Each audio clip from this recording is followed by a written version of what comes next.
भारत ने शुरू की चीन से मात्र 50 किलोमीटर पर खतरनाक तैयारी। चीनी ड्रैगन के उड़े होश। जिनपिंग ने किया पुतिन को कॉल। भारत रूस से इंपोर्ट को खत्म करने का कर चुका है प्लान। भारत को मिली बड़ी कामयाबी। भारत की ताकत देख बौखला गया पाकिस्तान। न्यूक्लियर क्षमता से लैस मिसाइल को किया अलर्ट। दोस्तों, भारत लगातार लद्दाख क्षेत्र में अपनी खतरनाक तैयारियां पूरी करने में जुटा है। भारत इस बार चीन के विरुद्ध बिल्कुल भी पीछे हटने के मूड में नहीं दिख रहा, जिसके चलते बीजिंग में भारत की तैयारियों की काफी चर्चाएं हो रही है। तवांग झड़प के बाद पहली बार भारत ने चीनी सीमाओं पर गतिविधियां बढ़ा दी है। वहीं दूसरी ओर चीन के राष्ट्रपति शी जिनपिंग बीते कल रूस के राष्ट्रपति व्लादिमीर पुतिन से बात कर चुके हैं। चीन लगातार रूस को अपने पक्ष में करने की कोशिश कर रहा है, लेकिन अभी तक चीन सफल नहीं हो पाया है। उधर कुछ दिन पहले जब व्लादिमीर पुतिन ने मोदी को कॉल किया था, तभी से ये अटकलें लगाई जाने लगी थी कि अब जल्दी शी जिनपिंग की कॉल पुतिन को पहुंचने वाली है, जो कल पूरी हो गई। जिनपिंग भी लद्दाख क्षेत्र में भारत की तैयारियों को देखकर डर के साये में जी रहा है। दरअसल आपको बता दें, भारत चीन की सीमा से सिर्फ 50 किलोमीटर दूर चीन के खिलाफ एक खतरनाक तैयारी शुरू कर चुका है। अगर अब चीन ने किसी तरीके की घुसपैठ की तो चीन का खाक होना तय है। तो आइए आपको बताते हैं भारत चीन से 50 किलोमीटर दूर कौन सी तैयारी करने में शुरुआत कर चुका है, और साथ ही शी जिनपिंग और पुतिन के बीच किन मुद्दों पर बातचीत हुई है। दरअसल चीन से बढ़ते तनाव के बीच भारत लद्दाख के न्योमा क्षेत्र में एडवांस लैंडिंग ग्राउंड तैयारी कर रहा है, जिस पर अपाचे हेलीकॉप्टर, चिनूक, Mi-17 समेत कई तरीके के युद्ध विमान हमेशा अलर्ट मोड पर रहेंगे। यह लद्दाख क्षेत्र में काफ़ी हाई एल्टीट्यूड वाले इलाकों में स्थित है। इसकी ऊंचाई तकरीबन 13,000 फीट है। यहाँ से चीन की एक एक तैयारी पर बारीकी से नज़र रखी जा सकेगी, और साथ ही चीन के द्वारा की गई किसी भी गुस्ताखी का फौरन जवाब दिया जा सकेगा। जिस क्षेत्र पर इसका निर्माण किया जा रहा है, यह चीन से केवल 50 किलोमीटर दूर पर स्थित है। यह चीन से केवल 50 किलोमीटर दूरी पर स्थित है। खबरों के मुताबिक यह लैंडिंग ग्राउंड 1235 एकड़ में फैला है, जिसके निर्माण के लिए तकरीबन 214 करोड़ रुपए खर्च होने का अनुमान है। उधर चीन भी अपनी सीमा के अंदर लगातार सड़कों का निर्माण कर रहा है। चीन के द्वारा LAC सीमा के बिल्कुल नजदीक कई एयरपोर्ट का निर्माण किया गया, लेकिन उधर जैसे ही भारत ने भी LAC सीमा पर चीन के खिलाफ अपनी पकड़ मजबूत करने की शुरुआत की, चीनी ड्रैगन काफी बौखलाया हुआ है।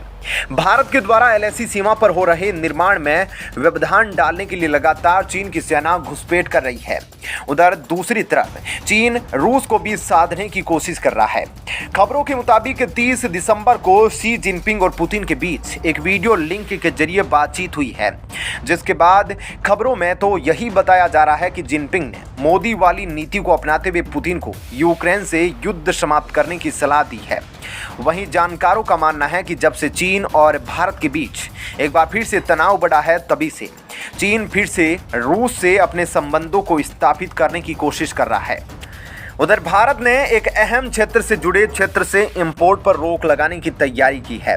यह इंपोर्ट भारत में रूस से हो रहा था। दरअसल रूस और यूक्रेन के बीच युद्ध की शुरुआत होते ही भारत को रूस से सप्लाई होने वाले क्रूड ऑयल की तादाद में भारी इजाफा हुआ था, जिसके बाद भारत पर कई प्रश्न चिन्ह पश्चिमी और यूरोपीय देशों के द्वारा उठाए गए। भारत रूस से क्रूड ऑयल की खरीदारी करके रूस की आर्थिक मदद कर रहा है, लेकिन भारत किसी के दबाव में नहीं आया और लगातार रूस से खरीदारी करता रहा।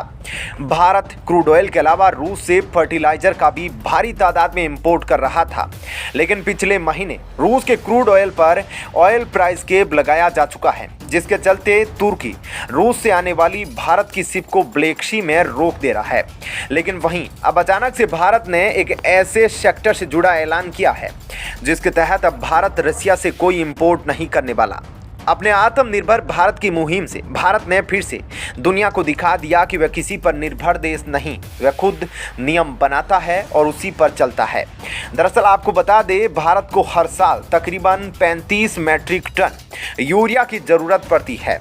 इसका लगभग 29 मैट्रिक टन भारत खुद ही प्रोड्यूस करता है, लेकिन बाकी के 6-7 मैट्रिक टन भारत रसिया और यूक्रेन से अभी तक यूरिया इंपोर्ट कर रहा था। उधर रूस और यूक्रेन के युद्ध की शुरुआत होते ही भारत समेत दुनिया भर को रूस से होने वाले इंपोर्ट काफ़ी बड़े स्तर पर प्रभावित हुए और इसी से यूरिया का इंपोर्ट भी जुड़ा था। लेकिन भारत ने यूरिया के इंपोर्ट से जुड़ा एक बड़ा ऐलान कर दिया है और भारत के अंदर अब यूरिया का प्रोडक्शन और बढ़ाया जाने वाला है, जिससे भारत रूस से सप्लाई बंद कर देगा। दरअसल भारत की एक कंपनी जिसका नाम मेगमनी ऑर्गेनिक है, अब यही कंपनी भारत के अंदर नैनो यूरिया मैन्युफैक्चरिंग का सेटअप स्थापित करने जा रही है। आपको बता दें कि इसके लिए बड़े स्तर पर भारत इन्वेस्टमेंट भी कर रहा है। इसकी मैन्युफैक्चरिंग यूनिट 2024 तक शुरू हो जाएगी। इस नैनो यूरिया के प्रोडक्शन के लिए 150 करोड़ का इन्वेस्टमेंट किया गया है। आपको बता दें कि अभी तक भारत अपनी यूरिया की ज़रूरतों का 12% रूस और यूक्रेन से ही इंपोर्ट कर रहा था। इसके तहत न केवल रेडी टू यूज यूरिया थी, बल्कि इसके कच्चे रॉ मटेरियल भी इन देशों से इंपोर्ट किए जा रहे थे। लेकिन आने वाले 2 सालों के अंदर ही भारत यूरिया के क्षेत्र में आत्मनिर्भर होने वाला है। अब आइए आपको पाकिस्तान से जुड़ी एक महत्वपूर्ण खबर के बारे में भी बता देते हैं। दोस्तों, अभी बीते कल ही पाकिस्तान के थिंक टैंक ने एक रिपोर्ट पाकिस्तान की सरकार को सौंपी थी, जिसमें बताया गया था कि भारत उत्तर कोरिया के बाद सबसे ज़्यादा इस साल मिसाइलों का परीक्षण किया है। तो अब पाकिस्तान भी कहाँ पीछे रहना चाहता है। पाकिस्तान भी अपनी मिसाइलों के जरिए भारत पर अपने डर को कायम करने के लिए 5 से 6 जनवरी के बीच एक नोटाम जारी किया है। उधर पाकिस्तान की ओर से जारी किया गया यह नोटाम 1650 किलोमीटर के एरिया के लिए किया गया है। खबरों के मुताबिक यह test surface to surface ballistic missile का होने वाला है, जो न्यूक्लियर कैपेबल मिसाइल होगी। उधर पाकिस्तान का सरकारी बैंक लगातार इंतजार कर रहा है, चिंता जाहिर कर रहा है कि पाकिस्तान के पास इस वक्त विदेशी मुद्रा भंडार खत्म हो रहा है। लेकिन पाकिस्तान हथियारों के नए परीक्षण करने में जुटा है। पाकिस्तान स्टेट बैंक का कहना है कि पाकिस्तान लगातार भूखमरी की ओर बढ़ रहा है। तहरीक तालिबान के हमले भी बढ़ रहे हैं। उधर बलूचिस्तान की लिबरेशन आर्मी और तहरीक तालिबान दोनों मिलकर पाकिस्तान पर अटैक करने की शुरुआत कर चुके हैं। अभी हाल ही में बलूचिस्तान के अंदर पाकिस्तानी सेना के ऊपर जोरदार अटैक किया गया था, जिसमें पाकिस्तान के 5 जवान शहीद हो गए। दरअसल बलूचिस्तान पाकिस्तान से अलग होकर एक अलग राष्ट्र बनना चाहता है। वहीं दूसरी तरफ तहरीक तालिबान खैबर पख्तून के इलाकों को कब्जा करके उसमें अपने शासन चलाने की कोशिश कर रहा है। उधर खबरों के मुताबिक पाकिस्तान के पास अब केवल $6 अरब ही बचा है, जिससे पाकिस्तान कुछ ही हफ्तों तक दूसरे देशों से सामानों का इंपोर्ट कर सकता है। उधर IMF से भी पाकिस्तान कर्ज के रूप में पैसे मांग रहा है, लेकिन IMF भी पाकिस्तान के लिए नियमों को जटिल करता जा रहा है। तो दोस्तों, इस वीडियो में इतना ही, लेकिन आप सरहद पर खड़े भारतीय जवानों के प्रति सम्मान व्यक्त करने के लिए कमेंट बॉक्स में एक जय हिंद जरूर लिखें और साथ ही वीडियो को लाइक और चैनल को सब्सक्राइब जरूर करें।